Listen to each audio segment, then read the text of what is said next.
I'm a compulsive eater. And welcome. Let's start this meeting with the serenity prayer. God, grant me the serenity to accept the things I cannot change, the courage to change the things I can, and the wisdom to know the difference. Welcome, everyone, to the Traditions and Concepts Roundup.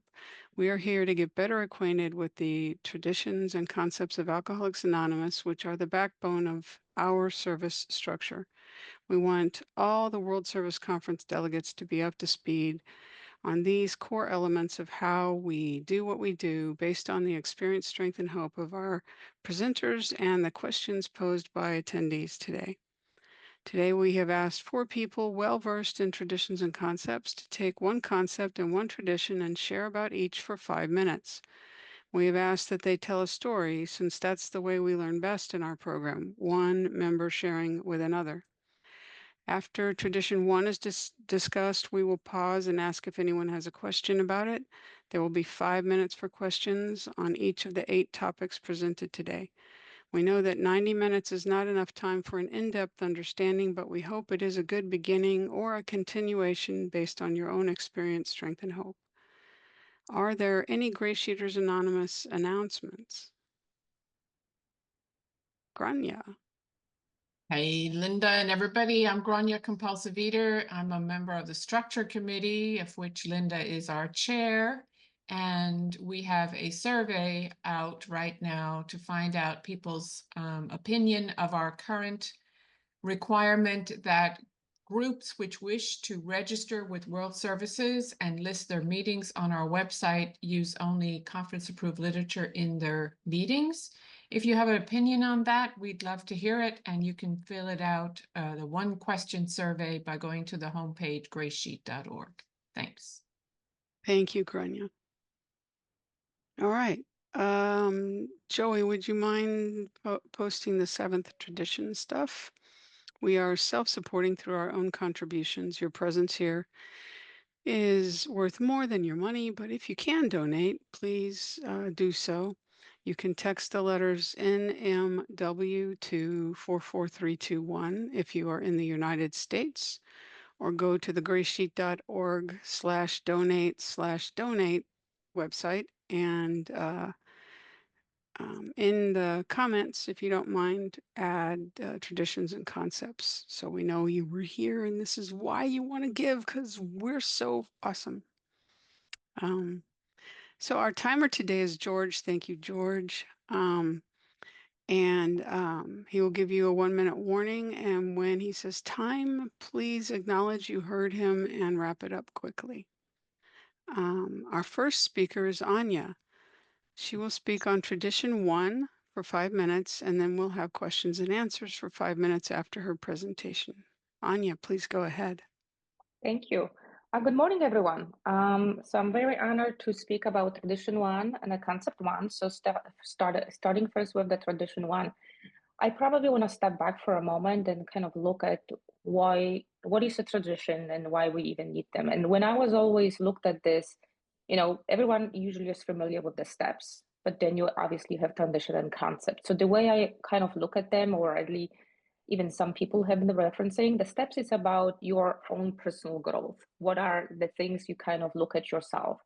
Traditions is more about group unity, right? So how we work with each other, and the unity in a group can be the fellowship here, could be a family unity, can be a work unity, whatever is the concept and the component. And the concept is more like what are your guidelines in relationship with the world, how you continue relating and growing and becoming better. So with that in mind, if you look at tradition 1, which is our common welfare should come first, personal recovery depends upon AA unity. It's kind of 2 components here, right? Which is common welfare and technically, what is a common welfare? I think one would ask ourselves. The way I look at this, it's more of what is the purpose of that group, of that unity? Right? So from a perspective of the gray sheets, you have making sure you're abstinent and helping others to within that component. Within other AA group, you have a unity of helping with the alcoholic. With Al-Anon meetings, you obviously have a family and friends. So every unity will have its own purpose.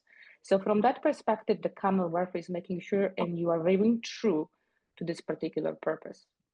So with that in mind, for me, tradition one kind of composes or kind of relates into three different components, or maybe not different, they're all related: consistency, decision-making, and responsibility. So let's only talk about consistency, which is, I think, very important from the unity. We all know when you go to every meeting, when you log into every meeting, there will be a consistency of where you go in the north, in the east, Zoom, California, and in another country, there will always be the same way we're looking and helping each other. And from that perspective, everyone needs to protect that. For example, no cross-talking, no, we measure people's time to speak to make sure that we give voice to others, or we ultimately encourage the newcomers, share strength and hope to show people that there is hope and a growth possibility. And that consistency, that motivation helps the newcomers, but also keeps the entire program intact for generations and years. I mean, as you can see, even AA is almost 100 years old by now and is still on the same premises. So that's consistency component. Decision-making. So it's important, right? Because ultimately there is no authority here. And in every, as I mentioned, world outside, at work and at home, you want to make sure that you are looking at decision-making together. So from our perspective, you will have business meetings where we can all voice our opinions, right? So everyone is heard.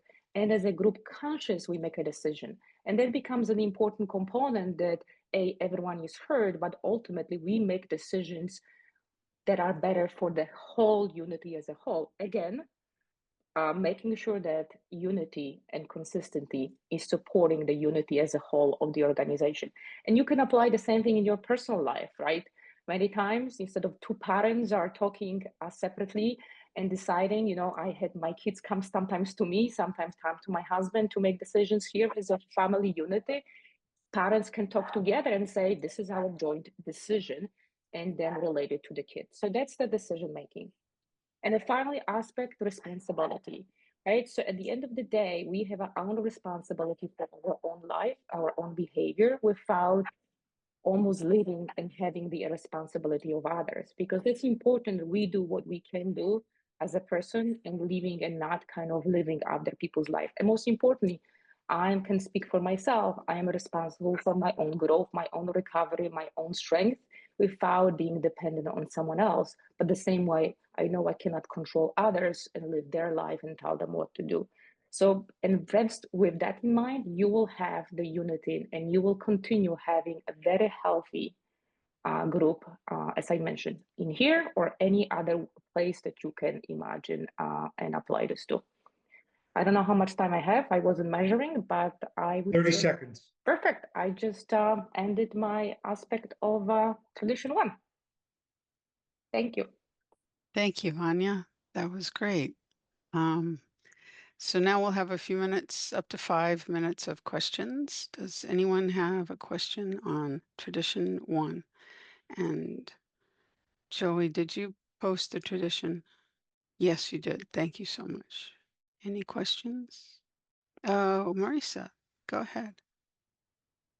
Hi, everybody. I'm Marisa, recovering compulsive overeater. I do what you all do. I've never been to this kind of meeting before, so this is my first time. I just felt really drawn to learn more. So my question is, in the past, I've gone to, this is before COVID, live meetings where,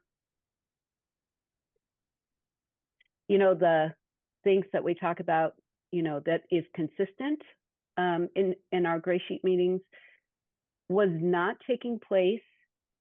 And I'm wondering if Anya or anybody else here has had that experience, and then how do you speak up about that? How have you brought it to the group's attention? So I'm not sure if I'm making sense, but when things kind of go sideways, either people share for way over, even though there's a time limit, or they're talking about things that don't add to GreySheet as a whole. So that's my question. Anybody can interpret that. Thank you. Margie, Anya, go ahead. yeah, I can jump in first. So I have an experience from outside. I'm non-compulsive member, so I can speak a little bit from my outside experience. But from my experience and the way I've been looking at those two components, and thank you, by the way, this is a very good question, right? Because now you're viewing, okay, how do I deal when things are sideways? I would say two components. I've seen people people interrupt and say, can I just excuse me for a moment? This is not what we do, or this is not. It's a very important to protect it, and especially for other people who can be coming for the first time to a meeting, because they may think, oh, this is a normal meeting, I don't like it, right? So that's why it's important really to protect at that moment, because as I mentioned, consistency is very important, especially for people who are new, who never been, this could be their first meeting, and they're thinking this is how it works, this is insane. If it's something that's unhealthy, or something that is not in line with the particular program is intended to do. So I've seen people interrupt. The other component is if you obviously have people speaking more and you cannot interrupt them, there is, I've mentioned, the decision making, which is the business meeting, where we can say, listen, we've seen this happening all the time.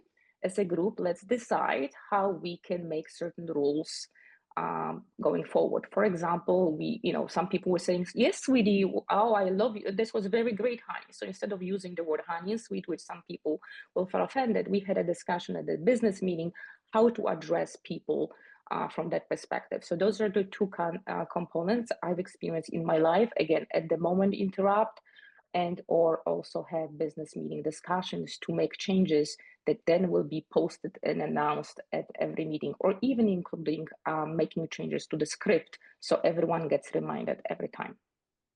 Hopefully I answered your question. Thank you very much, Anya. Are there any other questions? Okay. Anya, can you now present concept one for us? Absolutely. Thank you. So as I mentioned, the way I look at the traditions, it's about the guidance with the unity, and concept is how I operate, use the 12 steps, more of a provision of service in the world. So with that in mind, let me read concept one, which I'm sure will be included in the chat soon. Final responsibility and ultimate authority of AA World Services should always reside in the collective conscience of our whole fellowship. So it's actually interesting components because it talks about responsibility and authority. And many times people mix the two, because technically you may have many people responsible to do something, but I was always told one accountable from that perspective. But what is ultimate responsibility are told? It's actually the right to have a final say. So kind of the decision-making component. And that is important, because even if I just discussed, if you remember a second ago, on tradition one, which was also the decision-making components I've mentioned, right? You want to make sure that you have a unity, but unity doesn't mean uniformity, right? So because we all have, at the end of the day, different position, different experience, different looking at this. So it's important that sometimes you have ultimate decision making. I decide on something versus delegated. And I was told that the remaining concepts, more talking about the delegated responsibility and accountability. So moving on, the ultimate one, which is obviously I have in my power, is being exercised, in my view, when we elect people.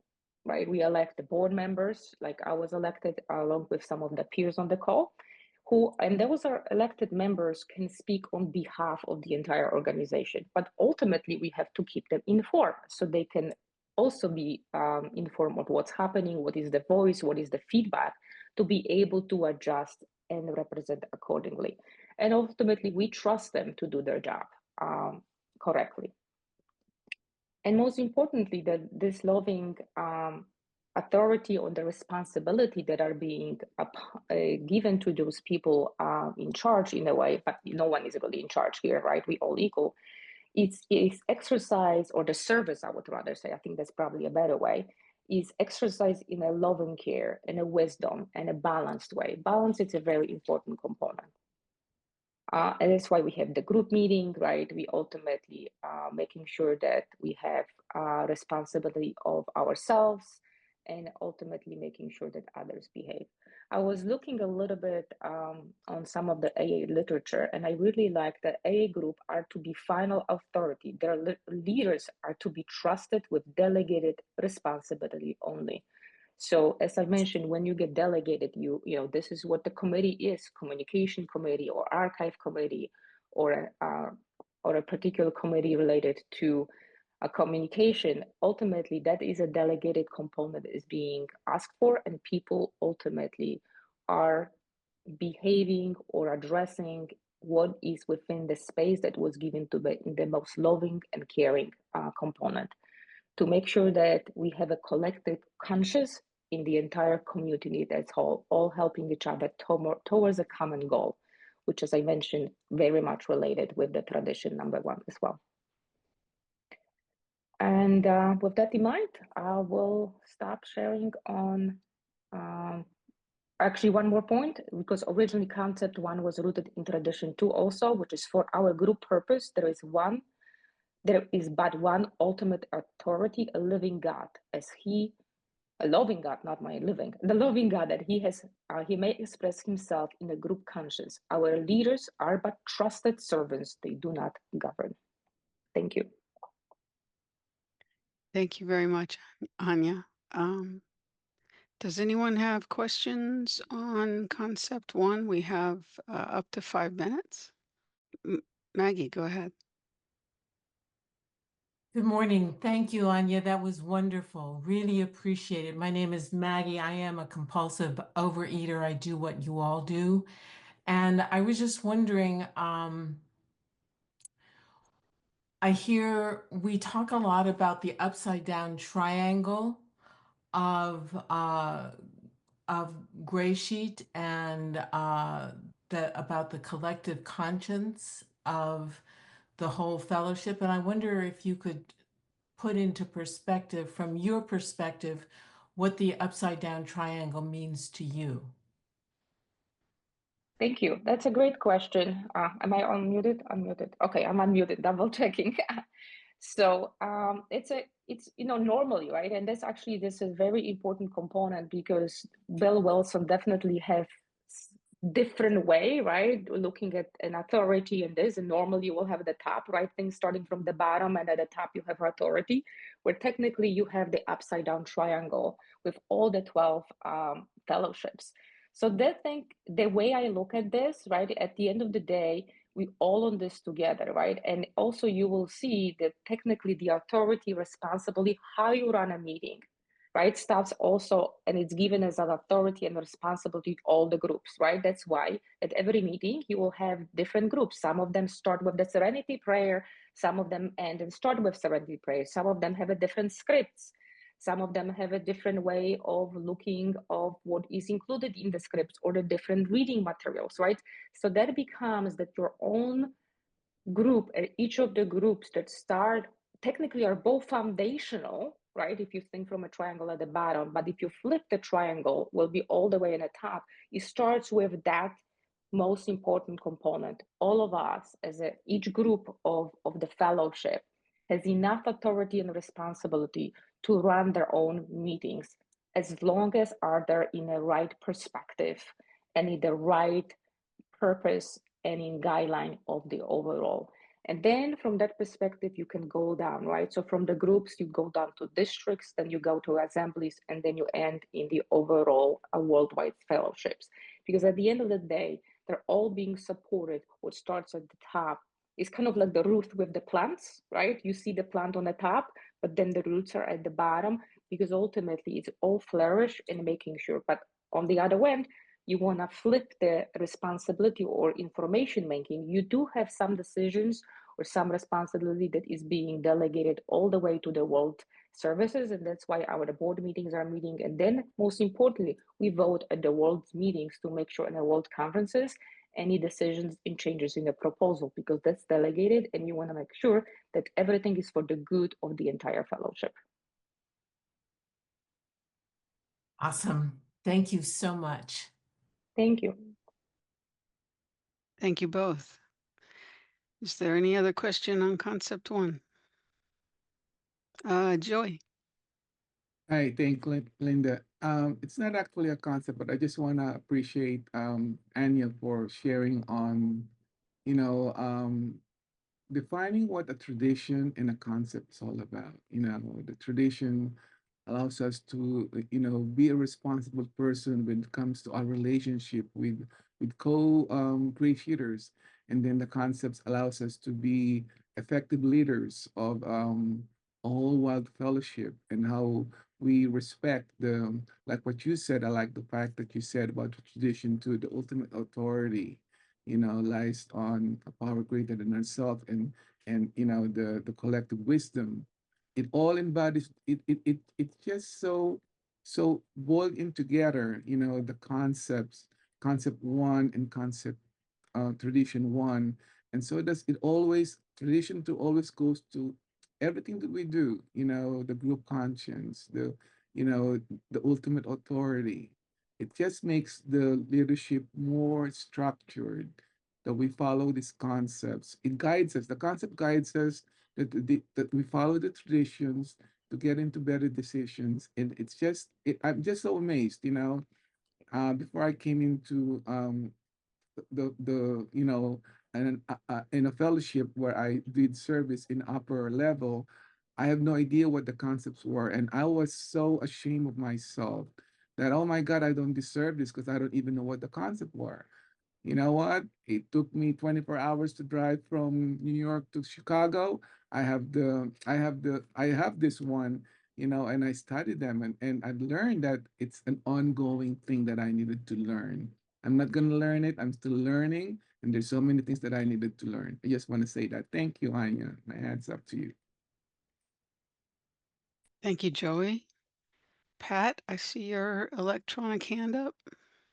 You are muted. Yeah, thank you, Linda. My name is Pat. I'm a compulsive overeater, and I weigh and measure 3 meals a day from the GreySheet.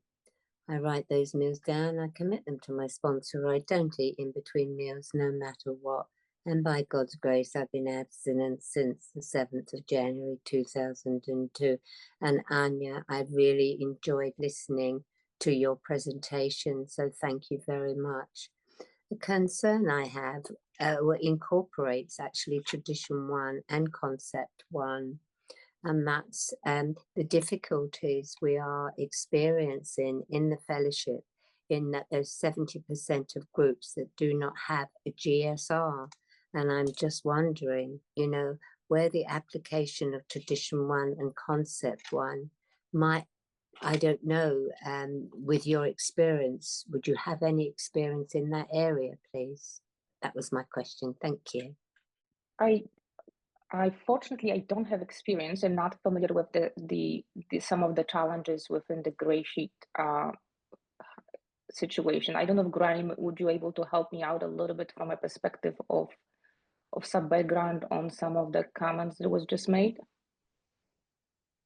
Sorry, I have to admit, I just got a surprising WhatsApp that came across the screen right as Pat was answering the question. So I didn't hear the question, Pat. Sorry. Oh, that's okay. I was just saying to Anya, I really enjoyed what she had to tell us. But you know, with tradition one and concept one, as you're very familiar as well, my concern is that 70% of the groups of GreySheeters Anonymous worldwide do not have a GSR. And I'm just wondering how we could incorporate, you know, this tradition one and concept one in maybe being able to initiate something. I don't know. That's the question. You know, how do we move forward? Yeah, I thank you, Pat. I thought that's what you were talking about. And thank you, Anya, for referring it to me because, you know, Anya is our non-compulsive eater trustee, and she comes from a fellowship,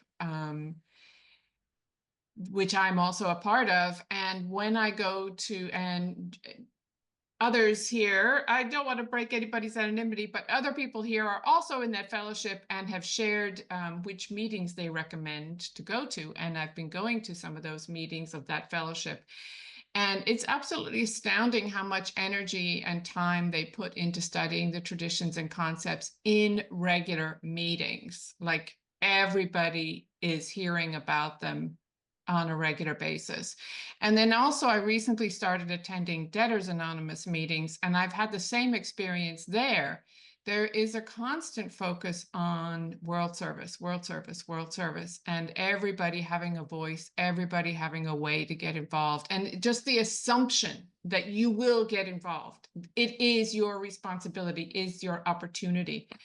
And so I have spent years in GreySheet wondering, how do we communicate to the groups that they have this power to hear what's going on, or even decide what would go on? Like, how do we communicate to every single GreySheet group? If you think GreySheet should do X, the way to have that happen is elect a delegate and send them to the intergroup and send them to World Service and trust them to, you know, make that happen. And the only thing I can say is other fellowships put a lot of time and attention into educating the whole fellowship on concepts and traditions. And that's my only idea at this point, is maybe to have, like, if we have meetings, maybe we ask those groups to consider once a month studying a tradition and a concept instead of having a qualification. That's Thank you, all. Granny. And thank you for jumping in, because obviously I cannot speak how the meetings are run for GreySheet, given my qualification being more of a non-compulsory member. But exactly, I think it also goes back to an earlier question, right? What stops at the top? Each group sets their own way how they run the business, how they run the meetings. And I've also, within my fellowship, go to different meetings. On one of them, we never do tradition and concepts, right? We only do steps on Tuesdays, and the remaining days are all pure about readings.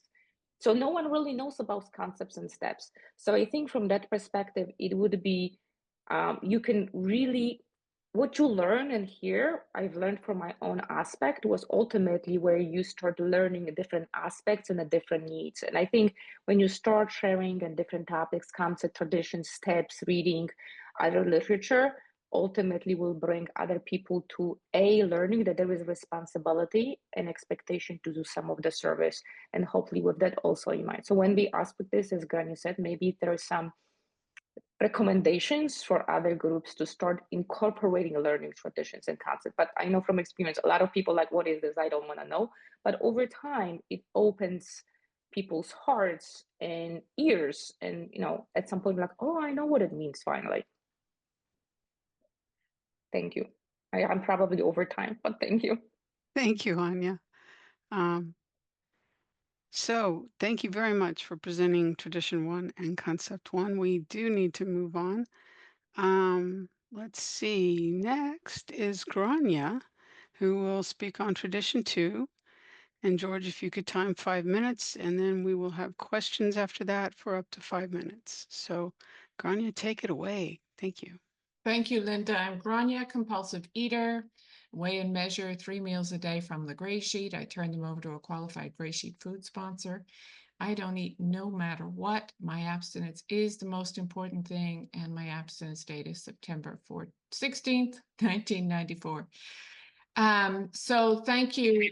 Thank you, Linda and Joey and George and all those who are doing service to bring us these roundups every quarter.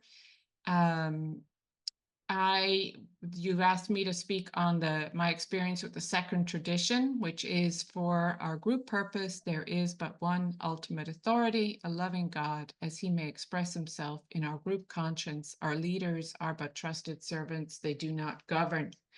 So the communication committee changed the format of these roundups to our personal experience and asked us to think about, stories that illustrate these. And really, I don't have any personal, like with my personal life, but in my service life, there are some aspects of this tradition that sort of stand out for me. So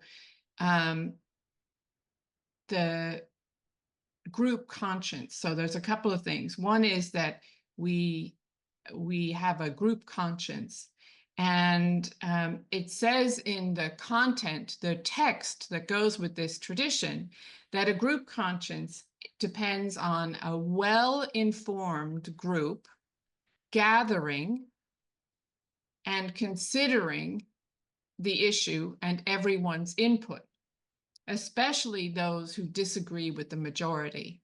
So there's a couple of things in there that I think are really important. If you're going to have a well-informed discussion, it means it's going to take time. It's going to take time in advance. So I've always appreciated, and when I have a service position in a group, I've always encouraged us to say in advance of a business meeting what the question is going to be. So if we're voting to change the time of the meeting or the readings that we do or the guidelines that we ask people to adhere to when they're in the meeting or whatever we're considering, that be announced in advance so that people know what they're coming to discuss and they can think about it rather than having a 15-minute or less rushed business meeting where people are being asked to make a decision on something that could be really significant without having a chance to inform themselves about it and think about it. And then the other thing is time during the meeting. So AA literature is really clear, and this really goes against my personal preference. The AA literature is really clear that we should never rush any decisions. There are no urgent decisions. So I'm all about efficiency. Okay, let's get the topic out there. Let's hear from everybody. Let's take a vote. Let's move on. But AA literature says, Grania, slow down. This decision does not have to be made today. We can talk about it and we can not make a decision and we can come back next month or next year. We can talk about it for months before we make a decision. And that drives me absolutely batshit crazy because I wanted things to move forward at a fast pace. But of course, I recognize the wisdom of it. And of course, it's a good practice for me. There are no emergencies. The other part of that is that it says gathering. So when a group conscience is called for, it can't be done over email. We cannot say, what does the group think, and do it over email, because it doesn't give us a chance to come together and hear what everybody has to say. Because my experience in all of the service that I've done is I can think that I've thought an issue through and I've thought of all the pros and cons and I think I know what the right decision is. And then inevitably somebody will say something that I never thought of, or they'll say it from a perspective that I never thought of. And I may or may not change my vote, but at least, I've had the chance to think about what that person said. So if that happened if we were doing votes. Thank you, George. If we were doing votes via email, I wouldn't get a chance to hear everybody's input. So that's my 5 minutes, George? Yes. Thank you. Okay, that's enough on tradition 2. Thank you very much, Grania. Does anyone have questions on tradition 2 for Grania? Or comments? Okay, Oh, Pat, go ahead. Oh, you're muted, dear. Yeah, thank you. It's Pat again. Just quickly, something that really changed my thinking about the group conscience. And that was, I saw it and witnessed it in another fellowship. And it really has stood me in good stead now, especially with the traditions, is to go round the room once, listening to people. And, you know, I will have quite dogmatic and, you know, fixed ideas. But once people go round and they have 3 minutes each to give their opinion or whatever, and then you go round again, you know, so you go round twice. And the amount of times I've changed my mind because I've heard something from somebody I didn't know, you know. So it was nice to be reminded of that. But I could really identify with you, Grania. I want it done and I want it done yesterday. But so thank you. Thanks, Pat. Thank you, Pat. Anyone else? Okay. Grania, will you present concept 2 for us? Thank you. Okay, let me scroll down here and read concept 2. When in 1955, the AA groups confirmed the permanent charter for their General Service Conference, they thereby delegated to the conference complete authority for the active maintenance of our world services and therefore made the conference, excepting for any change in the 12 traditions or in Article 12 of the conference charter, the actual voice and effective conscience for our whole society. So, of course, we're using the AA concept, and we didn't have 1955. We don't have a permanent charter. So the key points are that the groups delegate to the conference complete authority. So the conference is, you know, Anya was talking about the upside down triangle. The groups drive the whole thing, but they delegate to the conference ultimate authority. But the key thing from an additional perspective is that the conference is responsible for maintaining world services. So if there's anything that our fellowship thinks should be best done for the worldwide fellowship instead of at the intergroup or group level, like a website or literature, or dealing with OA when we bought the GreySheet, or having an attorney to protect us, protect our intellectual property, that those services are the responsibility of the conference. And again, relating to Pat's question, the challenge then becomes, how do we involve people in delivering those services? Because with the budget, or the purse that we have, we can't afford to hire staff to do the things that, an ongoing permanent staff to do the things that our fellowship has asked us to do. So we depend upon volunteers. And you asked for my personal experience. This is one of my personal frustrations, is that I get calls and emails regularly from people who say, why don't you XYZ? Like, why don't you update the website? Why don't you publish this book in Bulgarian? Or why don't you do a training for such and such people in the fellowship?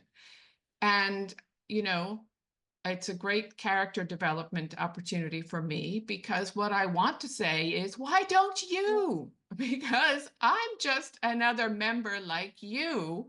And, we do not have a paid staff of 20 people to leap up and run out and update the website, publish the books, do the training, find out all the things. You can't imagine how much time goes into researching things like, how will we provide translation services for our Spanish-speaking members when they come to our World Service meetings? You know, if you look at Joey over there, he has put in decades, multiple tens of hours researching technology for us, all before we actually say which application, which service are we going to use to do this thing that we want to do. Somebody has done hours and hours and hours of service, research, weighing up the pros and cons, summarizing it, bringing it to the decision-making group and saying, this is what we could do. We could do it this way. We could do it that way. What do you think? None of these things happen like instantly. They take so much effort. And it's the conference's job. It's the conference's job. And in subsequent concepts, it talks about if you want people to provide a service, or they need to have responsibility.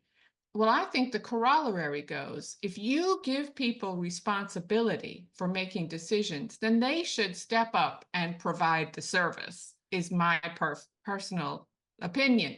So if we elect delegates who get to vote on things, like they have that power, then those delegates, thank you, George, those delegates, in my personal judgment, because you asked for my personal opinion, morally have the responsibility to get involved and do the work and not just vote once a year on the topics. Thanks. Thank you, Grania. Any questions or comments on concept 2? Oh, sorry. Go ahead, Joy. Thanks again. Thanks, Grania, for elaborating on concept, all tradition, the tradition and concept. So in response to why do we have, like Pat was saying, why do we have people that 70% of our population have no GSR? And you brought about something that I am part of, which I don't have an issue, you know, breaking my anonymity, that I belong to Al-Anon. I just want to see how this would go with our fellowship. You know, I'm putting this in not because, oh my God, I'm so good at what we do in Al-Anon. It's just like, I want to give you the history. It all started at Zoom with at least 60 people, you know, and we integrated. It was no, we didn't integrate. The part of the group was that there are days that we provide once a month, let's say with a concept, and let's say another meeting we provide once a month, depending on the month, a tradition. And the history goes down that it went to like 100 people, and then 200 people, and today we're it's 7 days a week, morning and nighttime. We gathered around 400 to 500 people every day. I'm not saying it's the best one, but it's just amazing how the tradition and concepts were integrated, and we get a lot of people. That means that we get a lot of people that needs to be of service. With 14 days, you know, a week, and different positions that we had, there's not, you know, I mean, there's a lot of people who volunteers for service. So I'm not sure how to integrate that to our fellowship, but if there's any ideas, of course, knowing me, I would like to be part of that, you know. I just want to say that. Thank you, Grania, for bringing that up. It just never brought into my mind, you know, what you said. So that's a very, very good idea. Thanks, Joey. Thank you, Joy. Thank you, Grania. Any other comments, questions for Grania? If I could, I'll just say that we did have one amazing experience in our history that I reflect on all the time. And it says in the AA literature that the groups have the power of the purse. You know, if they don't like what World Service is doing, they don't donate. And I translate that if they don't like what World Service is doing, they don't get involved. And if they do like what is being done, they will get involved. So back in 2011, 2012, when the Board of Trustees, before we'd ever had a World Service conference, so there were no delegates, no conference, no committees, the Board of Trustees was trying to get the conference going, and it was like pushing mud up a hill. Like it just wasn't going anywhere. It was just causing controversy. And so the board finally said, under the wise guidance of one of the chair at the time, if the fellowship wants it, they will make it happen. And the board took their hands off, and 2 years later, we had a World Service conference. So I reflect back on that all the time. Like I personally am agitated because people aren't getting involved, but I just need to remember that it's not all about my personal agitation. If the groups and the people want something, they will come forward. And I think we can also say that that is happening today, thanks to the efforts of some of our board members. We have a rejuvenated public information committee and website committee, because given the opportunity, people have come forward to do the work that will allow us to have a website that meets the needs of newcomers and members, and a public information committee that's reaching out to the public. Thanks. Thank you. That's good news. All right. Moving on now to tradition 3. Maggie, will you take it away? Thank you so much, Linda. Thank you, everyone. Thank you, Anya, Grania, for going first. My name is Maggie. I am a compulsive overeater. I weigh and measure 3 meals a day from the GreySheet. I turn those meals over to my sponsor. Don't eat between them no matter what. And a day at a time, I put my program and absence first. And I've done that since July 27th, 1990. And tradition 3 says that the only requirement for GSA membership is a desire to stop eating compulsively. And this is one of my favorite traditions. And there's a reason this tradition is in our preamble, because the desire to stop eating compulsively is the only membership requirement. If you say you're a compulsive eater, if you believe you're a compulsive eater, we cannot and we will not deny you GSA and the opportunity to become abstinent.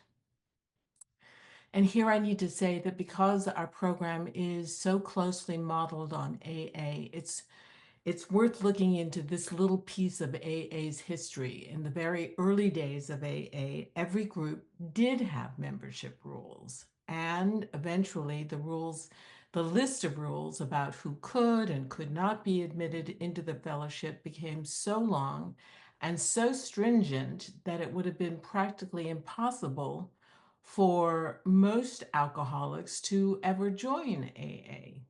And here I'm going to read a quote. This is from Tradition 3 in AA's 12 and 12. Quote, we were resolved to admit nobody to AA but that hypothetical class of people we termed pure alcoholics.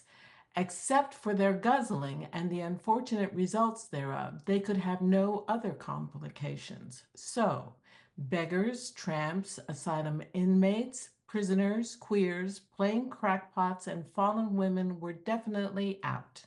Yes, sir, we'd cater only to pure and respectable alcoholics.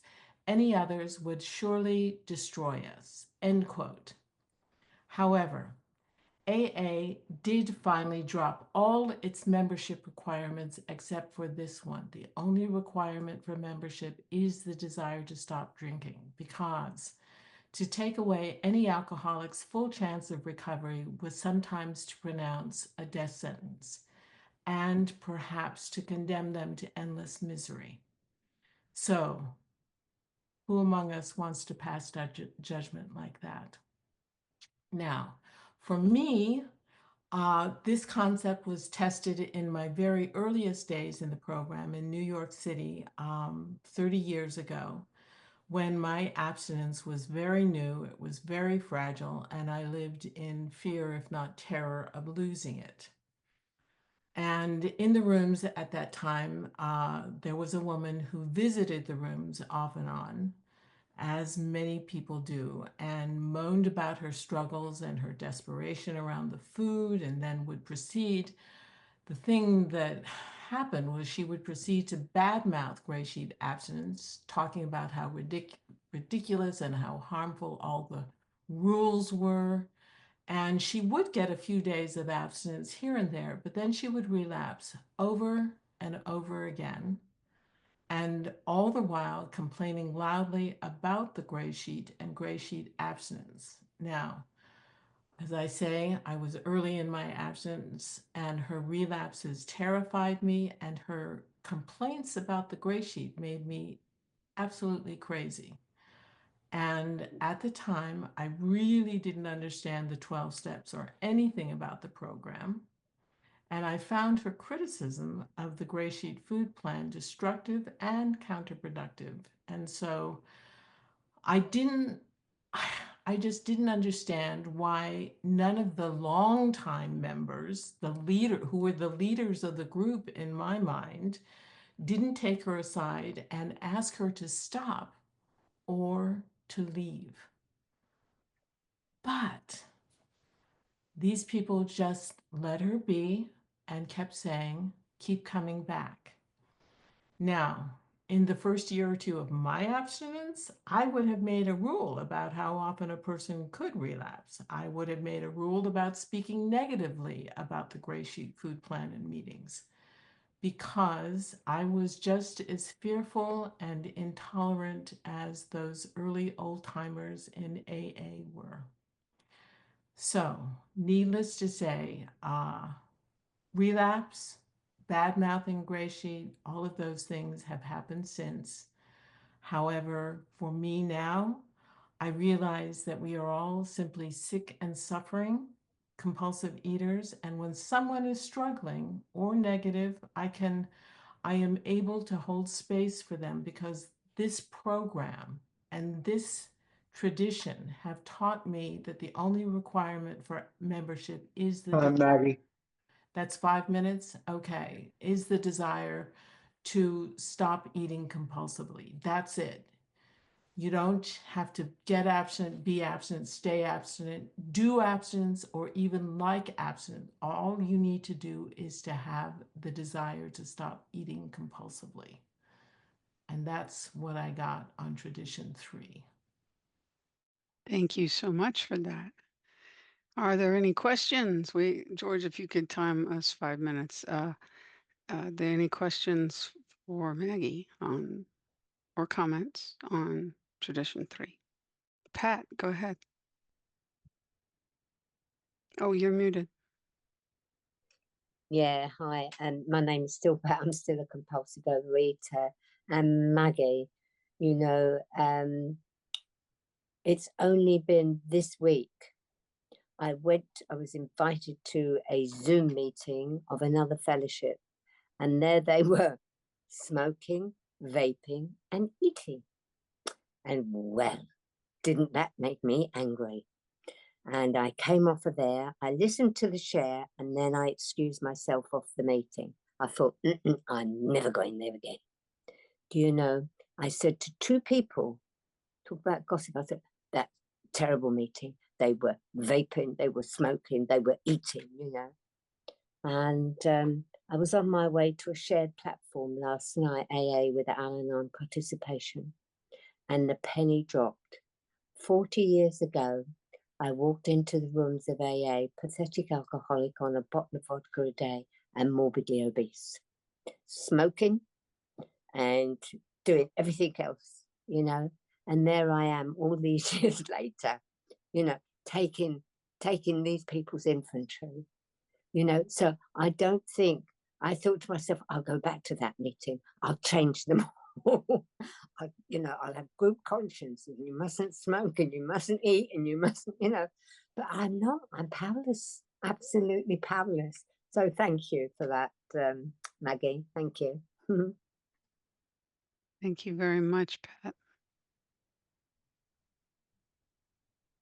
Go ahead, Maggie. Yes, thank you so much, Pat. That's a perfect example. And I just want to add that years later, I saw this same woman talk about her abstinence, and she had some years of it at that point. And she shared that it took her 7 years of relapse before she was able to get it. And I've never forgotten that. It gives me goosebumps now. Yeah, you just never know. You just never know. And I also, one of my before pictures is me smoking and drinking, and the food is just out of frame. So thanks, Pat. I muted myself. I'm sorry. Thank you, Maggie. Any other questions or comments about tradition 3? Grania. Thanks, Linda. Thank you, Maggie. Thank you. That was so interesting. And I remember when we had the Houston group, when I lived in Houston for 25 years, we had a small group that never got very big, and it was often, relatively new people. And we would have people come to the group who were doing other things. They had a desire to stop eating compulsively, but not with the GreySheet, but they wanted to come to the GreySheet meeting to hear the strength. That's what they always said. They wanted to come to hear our strength, but they didn't want to do the GreySheet. Not that there were many of them. There was only ever one at a time, but it happened regularly over the years. And so some of the GreySheet members would say to me, can we not, change the tradition or expand the tradition to say the only requirement for membership is a desire to stop eating compulsively, or just a desire to be GreySheet abstinent? And I would say no, because it's the tradition. The tradition doesn't say how you want to stop eating compulsively. It just says stop eating compulsively. And the interesting thing that I have been privileged to see is that most of those people, just leave over time. They're not, I can't say that I can think of any of them who changed their minds and decided to do GreySheet. But the GreySheet message is so strong in our meetings that I imagine that it might feel very isolating to be there and not be doing GreySheet, but to be surrounded by people who are doing GreySheet. And so most of those people would come for maybe 6 months, 9 months, a year, and then they would leave.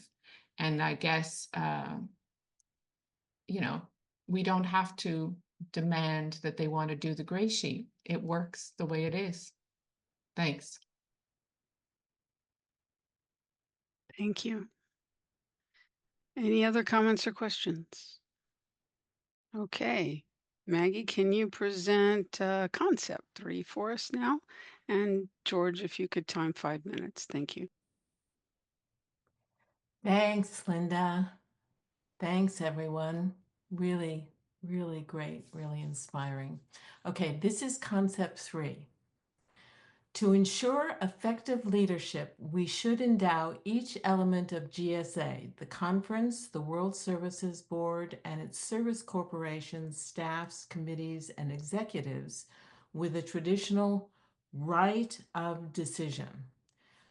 Tradition 2, as has been pointed out, says that our leaders are but trusted servants, they do not govern. Trusted, the word is trusted, and servants, and they do not govern. So, in GSA's concept 3, the right of decision refers to the principle that trusted servants like me, like Rania, people who are GSRs, ISRs, board members, committee members, have the authority to make decisions in their roles rather than simply acting as messengers for the group conscience that elected them.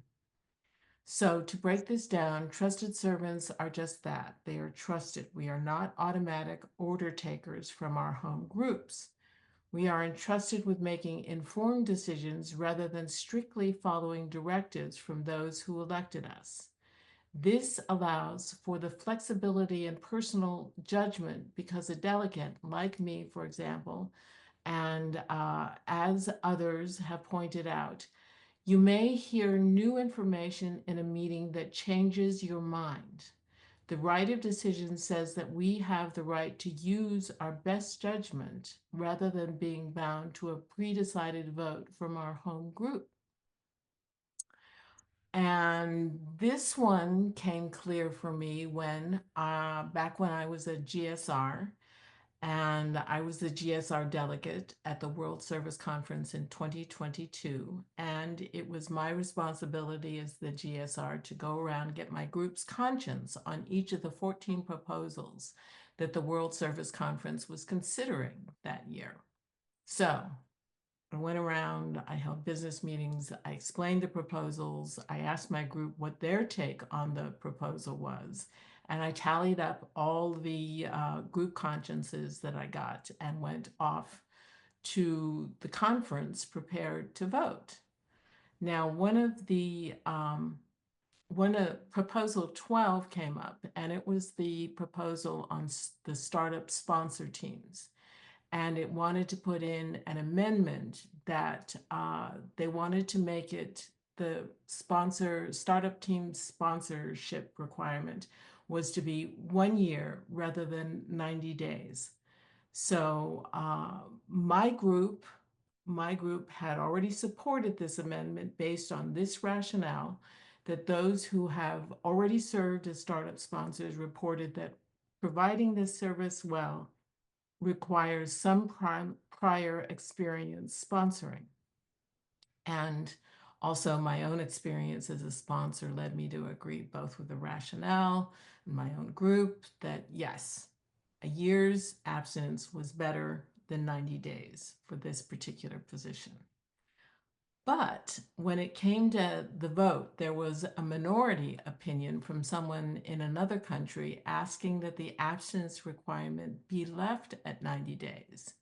And this time the rationale was given that this country had a young and vibrant community with members that were very, very enthusiastic about becoming startup sponsors, and that the community was small and that it needed sponsors desperately. This community also had members in their first year of abstinence, and these members felt that working with another compulsive eater was a sure way to safeguard and support their own abstinence, which is also to be found in the big book of the AA, which pretty much says once someone gets sober, they should start sponsoring immediately in order to stay sober themselves. That's kind of what the experience back then was. So looking at it from this new perspective gave me a very different standpoint. And I realized that while that their argument did have merit, and it did tempt me to change my vote. Ultimately, my groups and my own rationale meant that I did not change my vote. But if I had, it would have been pretty much a perfect example of the right of decision, because that's 5 minutes. Yes. Well, that would have been a good example of it. So yeah, I'll go ahead and leave it there and ask for questions. Thank you very much, Maggie. Any questions on concept 3? Well, thank you very much, Maggie. Let's move on to tradition 4. Thank you, Linda. So tradition 4 says each group should be autonomous except in matters affecting other groups or AA as a whole, or GreySheet as a whole, GSA. And the reason that I had some content related to this was because in the previous material that I was speaking about, where it said that we're trusted servants, we do not govern. One of my personal experiences with that tradition is that I get questions all the time about what does it mean that we do not govern? And I've been exploring it over the years to try and explain it. And I don't think it's really it basically comes down to, I don't feel very satisfied with this explanation, but this is where I've come to. It basically comes down to do not govern. The fact that we do not govern means we cannot enforce anything. We don't have the power to force anybody to do anything. And one of the most common things that happens for me as the chair of the board is I get calls and emails from people who are outraged that some group somewhere is not doing things the way they think they should, and they want me to make them. And so I constantly am invoking, I say constantly, but it's more like once a month. But once a month, I'll be saying, every group is autonomous and can run its own meetings and run its affairs exactly how it wants. Exactly. So every group, its primary purpose is to carry the message to the compulsive eater. So if they think having a group of dancers do hula dancing is the best way to carry the message, then they can get together once a week and hula dance. You know, if they think coming together once a week and singing the national anthem will help them stay abstinent, then they can sing the national anthem. As long as it doesn't affect GSA as a whole or other groups, have at it. So the most recent thing was I wasn't the only one who got a request to insist that groups read the preamble and the group purpose and the steps in their meetings. And I would say that 99% of our groups do. And so you could be easily convinced that it's a requirement, but it's not a requirement. You can come together as a group, have a meeting every week, and never read the steps. There is nothing that says you have to read the steps, or the preamble or the group purpose. And so I love it. I love that each group can be as creative as it wants to be in asking itself, how do we best support ourselves in being abstinent and carrying the message to the next compulsive eater? And if we remember that that's our primary purpose, then you really can't go too far wrong, because actually hula dancing probably doesn't carry the GreySheet message to the newcomer who's arriving at that meeting for the first time. So we would probably not vote to do that. But it's in our prerogative, it's our prerogative to do it if we did decide that it was. And that means we have meetings, as people have discussed, where they study the literature, where they do prayer and meditation, where they do steps, where they do traditions and concepts, and have speakers and have qualifications and timeshares and don't timeshares. And it means you can always find a meeting that meets your preferences.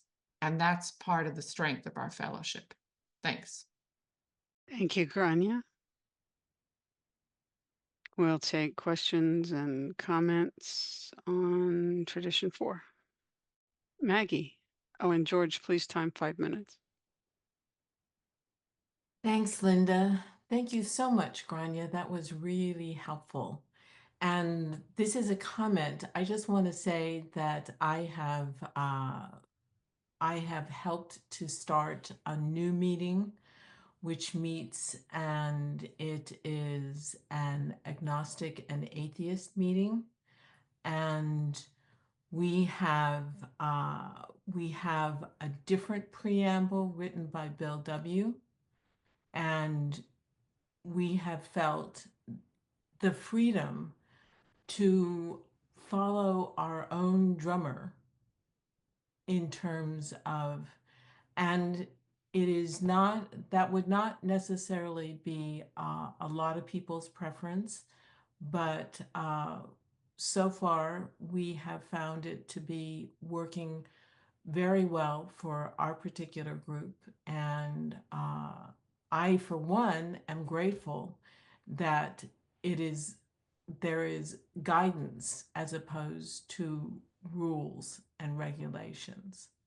And I love it when you say we are not the GreySheet police.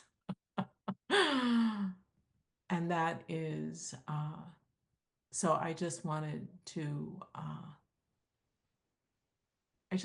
say that. And I'm grateful that we have that leeway in our infrastructure. Thanks. Thank you very much, Maggie. Anything else on tradition 4? Okay.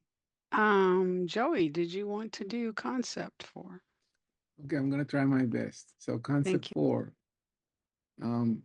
Concept 4, at all responsible levels, we ought to maintain a traditional right of participation, allowing a voting representation in reasonable proportion to the responsibility that each must discharge. So I'm gonna wing this, and I'm gonna read a part of the illustrated AA concepts, and it says that it is vital, as Bill was saying, to preserve the traditional right of participation in the face of every tendency to whittle it down. Finally, there's a spiritual reason for the right of participation. All of us desire to belong. In AA, no members are second class. The right of participation, therefore, reinforces tradition 2, that no member is placed in ultimate authority over another. We perform our service task better when we are sure we belong, when our participation assures us that we are truly the trusted servants described in tradition 2. Okay, and I want to share my experience on concept 4. I go once in a while to an in-person meeting in Long Island, and that was the first. When I came in one time, it was the first time that I was in a business meeting. And Concept 4 allows us, what I think I learned from Concept 4 is that no one is below or above everybody else. There's no second class, everyone's a trusted servant. Everyone has the right for participation. And what happened in that business meeting is that people are not usually in that meeting are not allowed to vote. And I said, of course, my low self-esteem, got me into like, oh, what's going on here? And I want to be, I want to put up myself, but I just gladly said that, there are concepts that allows us the right of participation. I got voted out. That's okay, because you know what? I totally just reflected, and I said to myself, it is something that I'm learning how concept 4 is working on myself.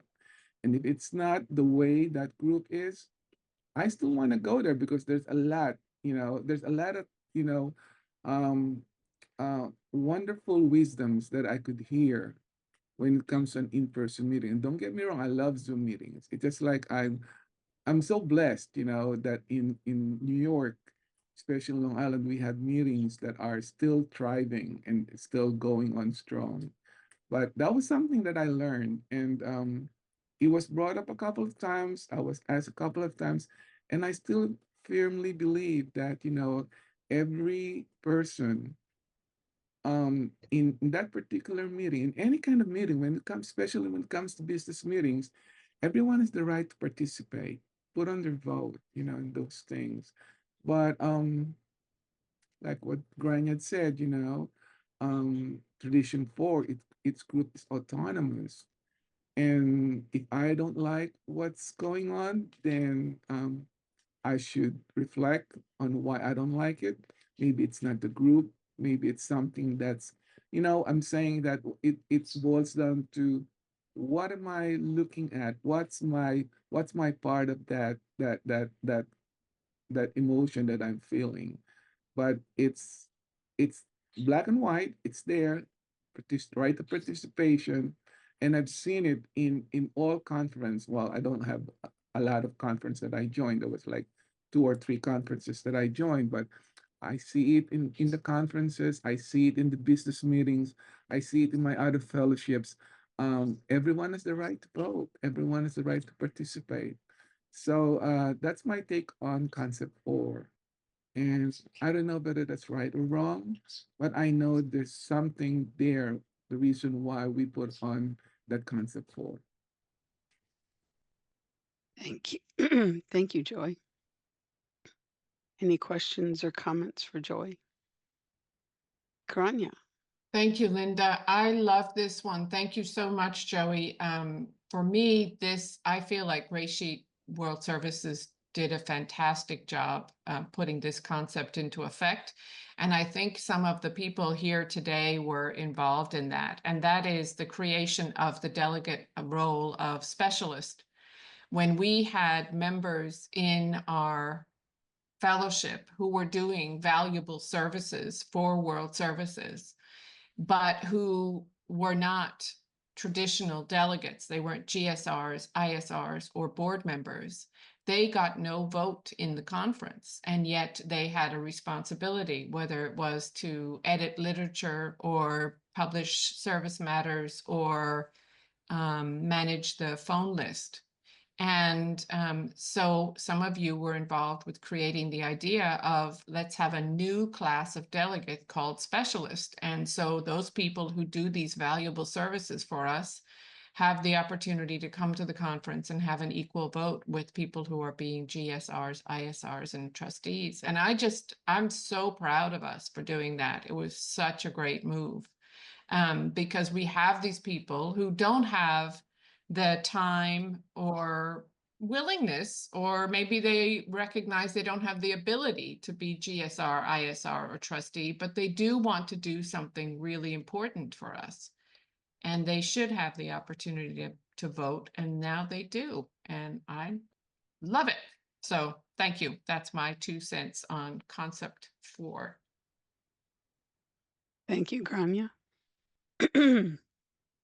Any other comments or questions? Going once, going twice.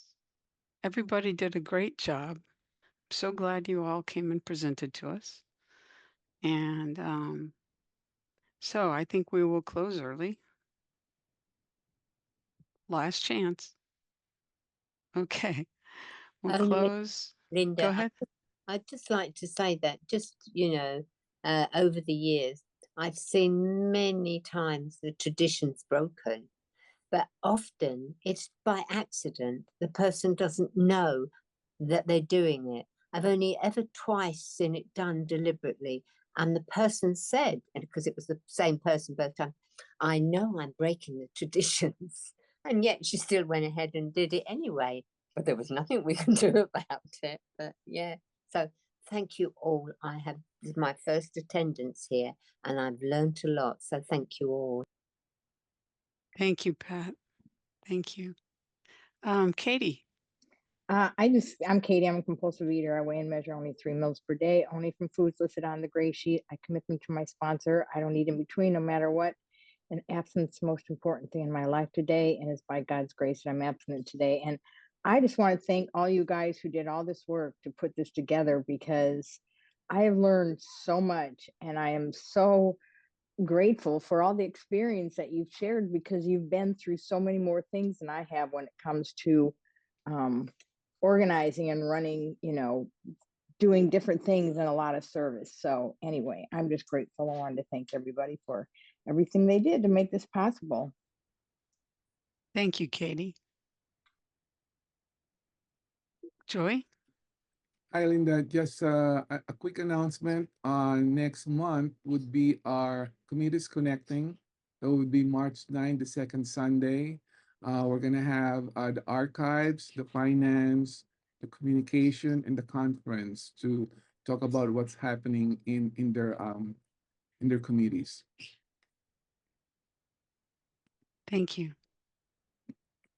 And thank you so much, Linda, for leading us today. We appreciate you.